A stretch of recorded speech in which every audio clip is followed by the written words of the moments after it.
आज खूप काम होतं बँकेमध्ये. हे असं खूप काम केलं आणि संध्याकाळी येऊन छान स्ट्रॉंग कॉफी मारली ना, फार छान वाटतं. मलाही घ्यायचीच होती कॉफी.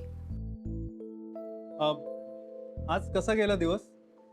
तुम्ही त्या कुणालशी बोलणार होतात ना, काय झालं त्याचं? काहीच नाही झालं, काही घडलंच नाही.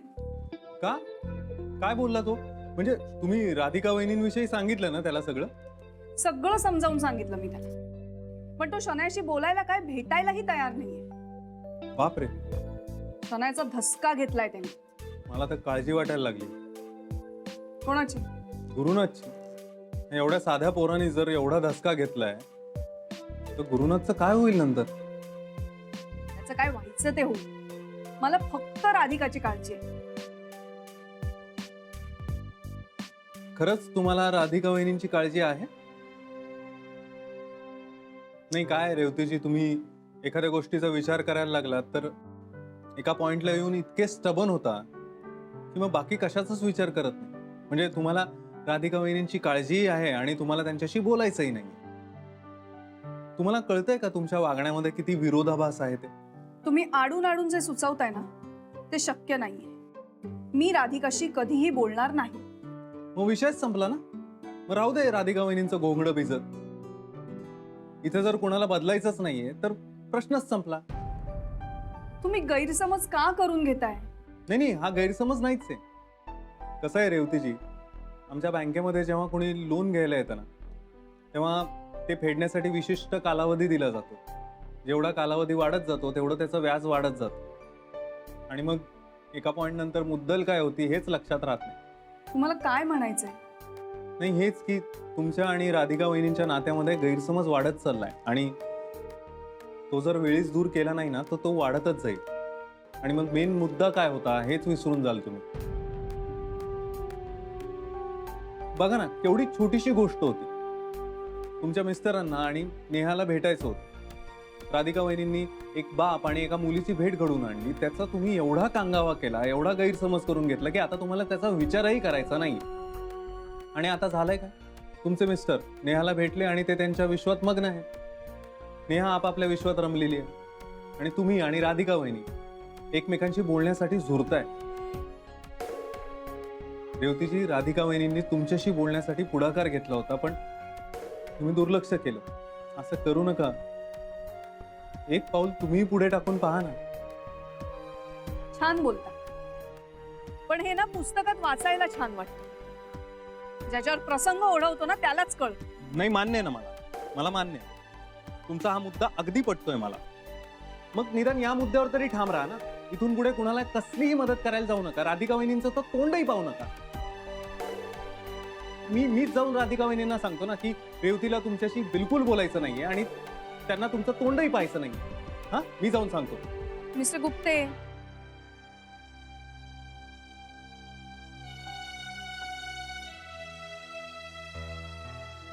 का? कारण नाही सापडत ना त्यांच्याशी न बोलण्याचं? रेवतीजी, तुमचं आणि राधिका वहिनींचं नातं खूप वेगळं आहे. त्यामध्ये आशा अपेक्षा, खरेपणा, खोटेपणा असं काहीही नाहीये. तुमचं त्यांचं नातं खूप नाजूक आहे. प्लीज ताणू नका. मला तुमच्या बाबतीत नेहमी हीच भीती वाटते. रेवतीजी, मी एक मित्र म्हणून सांगतो, तुम्ही ना रागात कधीही निर्णय घेत जाऊ नका. रागात घेतलेले निर्णय नेहमीच चुकतात.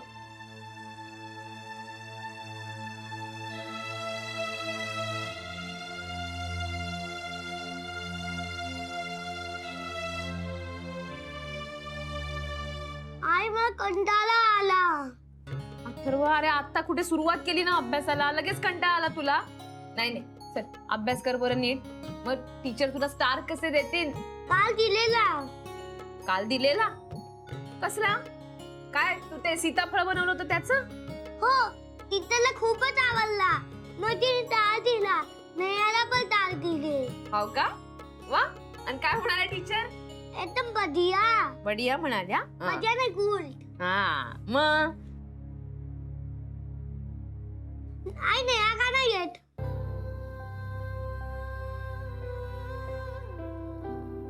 अथर्व जा ब्रश करून ये, मग तुझा अभ्यास झाला ना का लगेच झोपता येईल तुला. हं? जा बरं.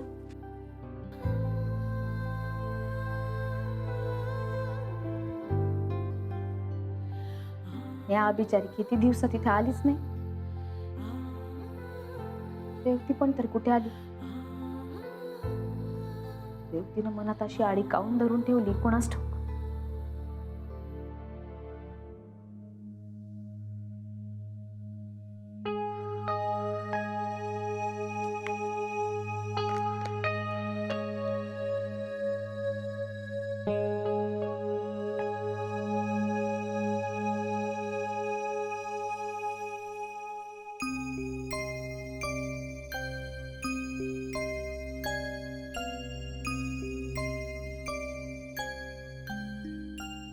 राधिका वहिनींबद्दल अजूनही एवढी आत्मीयता आहे तुम्हाला, ते पाहून फार आनंद झाला.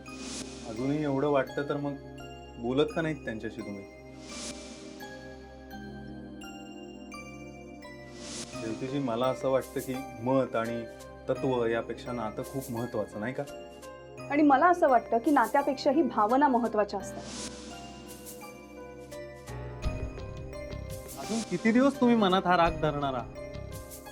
तुम्हाला एवढं वाटतंय तर तुम्ही जाऊन बोला त्यांच्याशी. करू का एकदा फोन?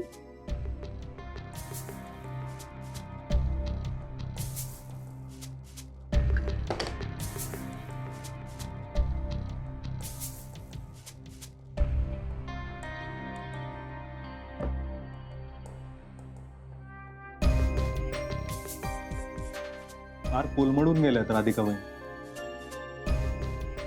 त्यांना कुणाच्या तरी आधाराची गरज आहे रेवती.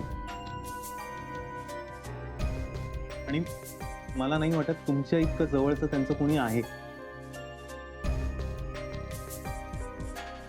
हे पहा, मला माहिती आहे तुम्ही पूर्णतः दुखावल्या गेला, पण एवढ्याशा कारणासाठी राधिका वहिनींशी कायमचं नातं तोडून नका टाकू प्लीज.